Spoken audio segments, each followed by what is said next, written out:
Let's fill out the Vermont ATV bill of sale together, and do it in a way that holds up when it's time to register the ATV and transfer the title.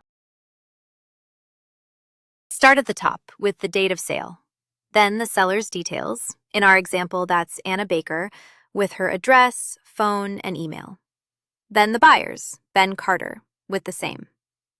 2 quick habits. Enter each name exactly as it appears on that person's ID and on the title. A nickname or a typo can stall the transfer later. And don't leave a line blank. If something doesn't apply, write NA.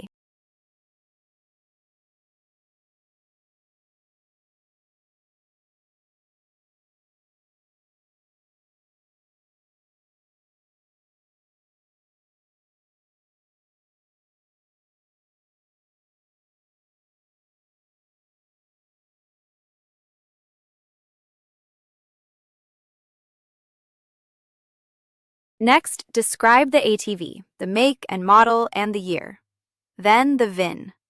Type the VIN exactly as it appears on the title or the ATV.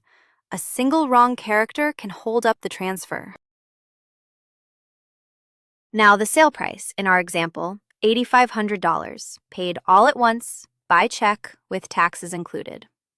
Write the real price.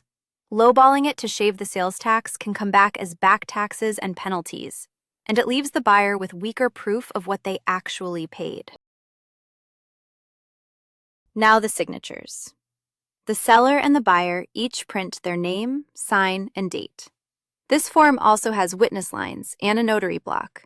Use them only if your state requires it, or add a witness for extra proof.